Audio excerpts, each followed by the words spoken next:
తెలంగాణ కాంగ్రెస్ రాజకీయాల్లో సీఎం రేవంత్ రెడ్డి బాగా రాటు తెలిపోయారని చెప్పక తప్పదు. గ్రూపు రాజకీయాల్లో తనను దెబ్బ కొట్టాలనుకున్న వారికి ఆయన తనదైన శైలిలో షాక్ ఇస్తున్నారు. తన చేతికి మట్టంటకుండా అవతల వారిని దెబ్బ కొట్టే గేమ్ ప్లాన్ అమలు చేస్తున్నారు. ఎవరిని ఎక్కడ ఉపయోగించుకోవాలో అంచనా వేసుకుని రేవంత్ రెడ్డి తన వ్యూహాలను అమలు చేస్తున్నారు. సీఎం రేవంత్ ఇటీవల 2 సార్లు మాజీ మంత్రి, కాంగ్రెస్ కురవృద్ధుల్లో ఒకరైన జానారెడ్డి నివాసానికి వెళ్లారు. మాజీ సీఎం కేసీఆర్ ను సంబోధించినట్లుగా పెద్దలు జానారెడ్డిని మర్యాదపూర్వకంగా కలుసుకుని ఆయన సలహాలు, ఆశీస్సులు పొందటానికి రేవంత్ వెళ్లారని తొలుత అనుకున్నారు. అంతలోనే అసలు గేమ్ ప్లాన్ బయటకొచ్చింది. జానారెడ్డి కాంగ్రెస్ అధిష్టానానికి ఒక లేఖ రాయటంతో రేవంత్ వ్యతిరేకులకు పదవులు ఆశిస్తున్న కొందరికి దిమ్మ తిరిగినట్లయింది. హైదరాబాద్, రంగారెడ్డి జిల్లాల ఎమ్మెల్యేల తరపున AICC chief Kharge, KC Venugopal కు జానారెడ్డి లేఖ రాశారు. ఉమ్మడి రంగారెడ్డి, హైదరాబాద్ జిల్లాలకు మంత్రి పదవి కేటాయించాలని రంగారెడ్డి, హైదరాబాద్ జిల్లాల ఎమ్మెల్యే తరపున ఏఐసీసీకి విన్నవించుకున్నారు.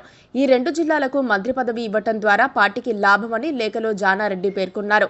ఉమ్మడి ఆంధ్రప్రదేశ్లో రంగారెడ్డి జిల్లాకి 5 నుంచి 6 మంత్రులు ఉండేవారని, ఇప్పుడు కాంగ్రెస్ ప్రభుత్వంలో ఒక్కరు కూడా మంత్రిగా లేనటువంటి నేపథ్యంలో హైదరాబాద్, రంగారెడ్డి నుంచి ఒక్కొక్కరినైనా మంత్రివర్గంలోకి తీసుకోవాలని జానారెడ్డి తన అభిప్రాయాన్ని లేఖ ద్వారా తెలియజేశారు. జానారెడ్డి నల్గొండ జిల్లాకు చెందిన నేత. హైదరాబాద్, రంగారెడ్డి జిల్లాల నేతలపై ఆయన అంత సానుభూతిని ఎందుకు ప్రదర్శిస్తున్నారన్న ప్రశ్న ఉత్పన్నమవుతోంది. లోతుగా ఆలోచించి కాంగ్రెస్ వర్గాల్లో ఎంక్వైరీ చేస్తే మాత్రం అది రేవంత్ రెడ్డి వేసిన పాచిక అని తెలిసిపోతోంది. నల్గొండ జిల్లాకు చెందిన కోమటిరెడ్డి రాజగోపాల్ రెడ్డికి మంత్రి పదవి ఇవ్వకుండా అడ్డుకునేందుకే రేవంత్ ఒక నాటకం ఆడించారని పార్టీ వర్గాలు భావిస్తున్నాయి. ఉమ్మడి నల్గొండ నుంచి ఇప్పుడు 2 మంత్రులు ఉన్నారు. ఉత్తమ్ కుమార్ రెడ్డి, కోమటిరెడ్డి వెంకట్రెడ్డి ఇద్దరు ఒకే సామాజిక వర్గానికి చెందిన నాయకులు. ఇప్పుడు వెంకట్రెడ్డి సోదరుడు రాజగోపాల్ రెడ్డి మంత్రి పదవిని ఆశిస్తూ పైరవీలు చేయటమే కాకుండా స్వయం ప్రకటిత మంత్రిగా చలామణి కావాలనుకుంటున్నారు. ఒక కుటుంబానికి, అందులోనూ రెడ్డి సామాజిక వర్గానికి, పైగా బీజేపీలోకి వెళ్లి వచ్చిన నేతలకు మంత్రి పదవి ఇవ్వటం రేవంత్ రెడ్డికి ఇష్టం లేదు. ఒకే జిల్లాకు చెందిన 3కి, అందులోనూ రెడ్డి సామాజిక వర్గానికే మంత్రి పదవి ఇస్తే సమీకరణాలు ప్రతికూలమవుతాయి. పైగా మంత్రివర్గంలో తొలిసారి హైదరాబాద్, రంగారెడ్డి జిల్లాలకు ప్రాతినిధ్యం ఇవ్వలేకపోయారు. వాళ్ళకివ్వాలంటే వేరే జిల్లాలకు ఆపాలి. అందుకే రాజగోపాల్ రెడ్డి దూకుడును నిలువరించేందుకు జానారెడ్డిని వాడారని చెబుతున్నారు.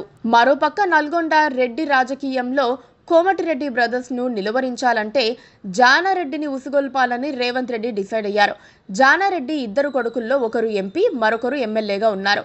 కోమటిరెడ్డి కుటుంబం మరింత బలపడితే జానారెడ్డి కుటుంబం ఎన్నటికీ పైకి లేవదని రేవంత్ రెడ్డి పెద్దలు జానారెడ్డికి నూరిపోసినట్లు చెబుతున్నారు.